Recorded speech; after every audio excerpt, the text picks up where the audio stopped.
This episode contains distressing themes including suicide and disordered eating. For 24/7 support, please contact Lifeline on 13 11 14. You'll find some links to more resources in today's episode description. Welcome to the 82nd Golden Globes, Ozempic's biggest night. What do we think of this Ozempic takeover in Hollywood? Excuse me. Do you need sorry. some water? No, I need Okay. some Ozempic. From viral weight loss drug to Hollywood punchline. The 1% shouldn't be the only ones whose body fat is 1%. When I look around this room, I can't help but wonder, is Ozempic right for me? Before Ozempic took social media by storm, it was touted as the miracle drug that could end type 2 diabetes. Medications are changing the way that we think about diabetes and weight management, but also cardiovascular risk management. Once lauded as the silver bullet to the stars, Ozempic and other similar medications have slowly but surely crossed into the mainstream, bringing with them new conversations about body image, ethics, health, and accessibility. There is so much demand. There is demand for this that outstrips anything we've ever seen. But what does the exploding global popularity of Ozempic mean for young people? The entire body neutrality movement has almost had this regression where it's like, oh, no, we're actually back to those sizes that we were trying to get away from. And here's a drug that's going to fix everything. Over the next 3 episodes, we'll explore the new world of weight loss medication, its long-term implications, the medical and social ramifications of its growing popularity, and how it's being prescribed and used in Australia today. Medicine and marketing should not be disconnected in this way. We'll speak to experts, advocates, and the people whose lives have been changed by Ozempic, for better or for worse. From the Daily Aus, I'm Emma Gillespie, and this is Investigating Ozempic, Part 1.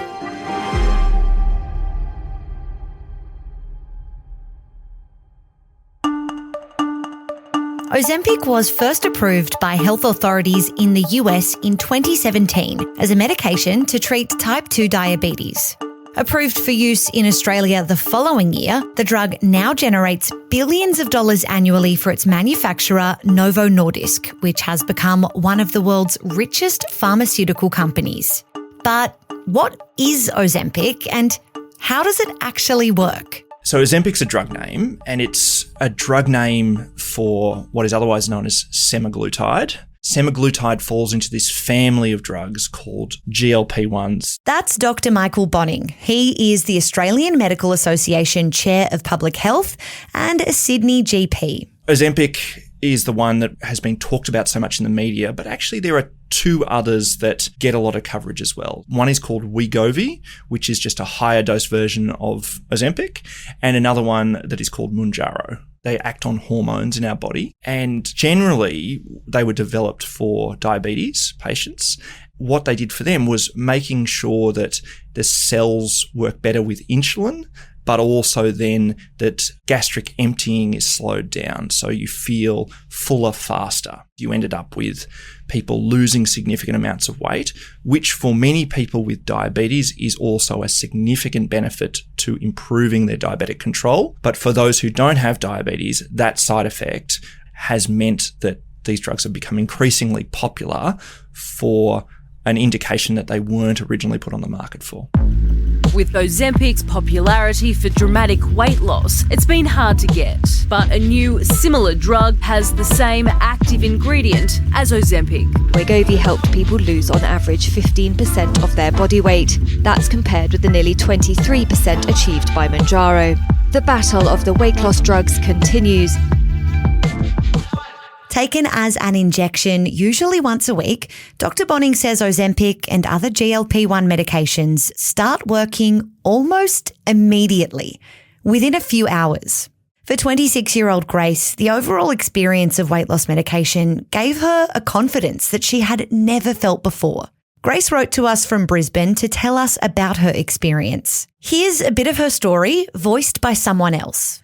My entire life, I have been slightly overweight. Since becoming an adult, working an office job, no longer doing sports, the weight started to climb slightly. It wasn't until I moved away from home and experienced a really rough time that I ended up putting on significant weight in a short period. This was the start of a number of health problems for me. I had kidney stones, I had gallstones, I was generally unhappy and lacking a lot of self-love. Grace has used both Ozempic and Mounjaro at different times since June 2023. Mounjaro was significantly more expensive, but it gave me almost no side effects.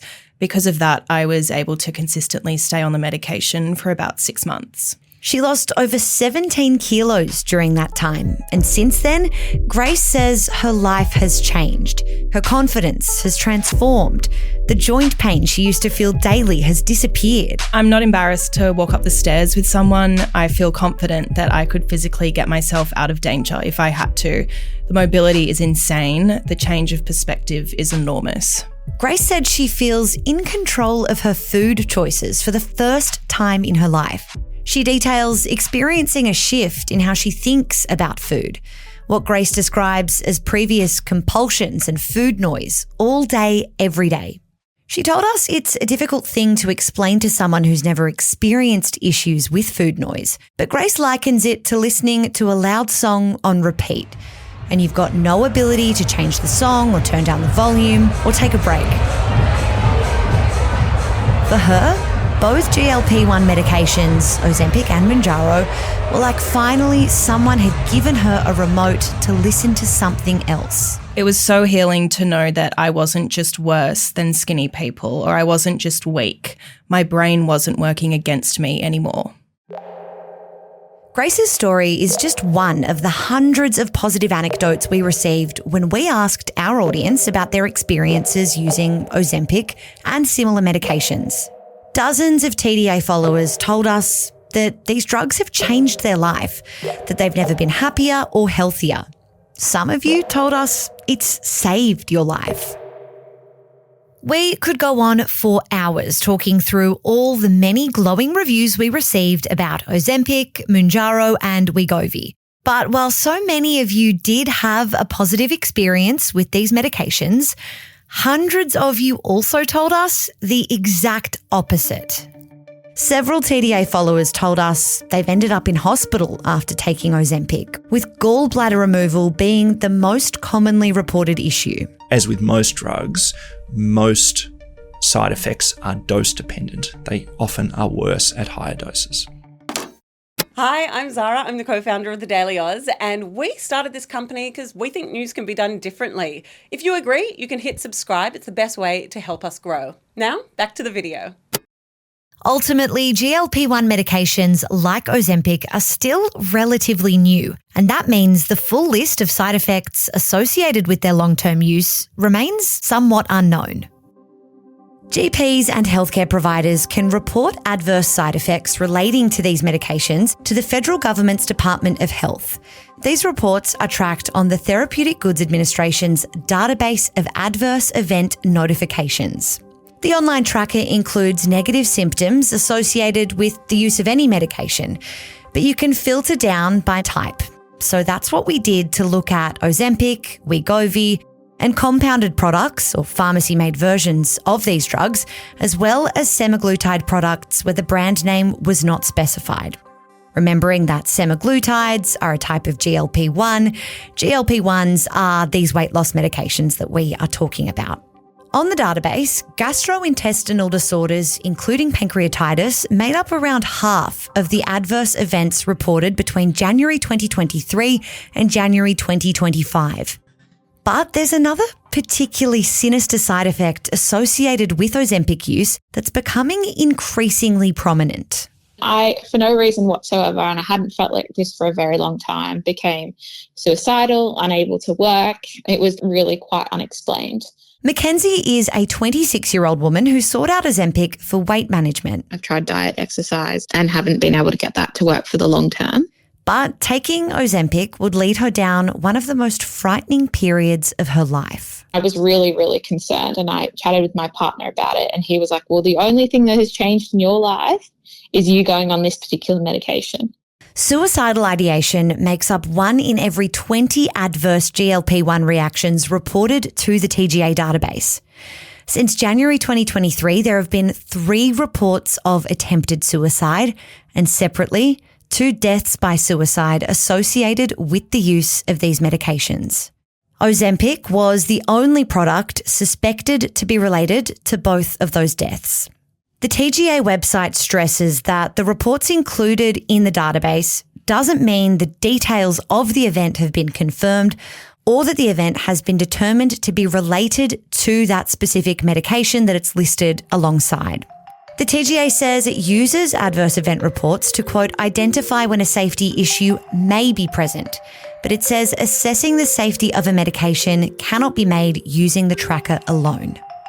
Saw Juniper advertised and decided to go through the questionnaire that they've got online, put in all accurate information, and it gave me a prescription for Ozempic. Juniper is one of a growing number of online platforms that privately prescribe weight loss medications without requiring face-to-face consults. It's a virtual or telehealth service, and while individual practitioners must comply with compulsory standards, there is no current mandatory safety and quality standards framework for these platforms. Mackenzie disclosed to Juniper that she'd been taking antidepressants since her early teens before she received a prescription for Ozempic. So I started receiving that in the mail and injecting that as per kind of the recommended guidelines.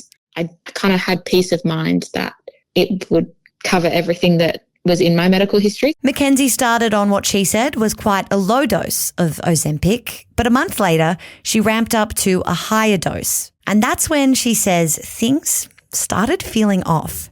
Essentially, out of nowhere, she describes experiencing suicidal ideations. Mackenzie shared her concerns with her regular GP, but that GP is not the person who prescribed her this medication.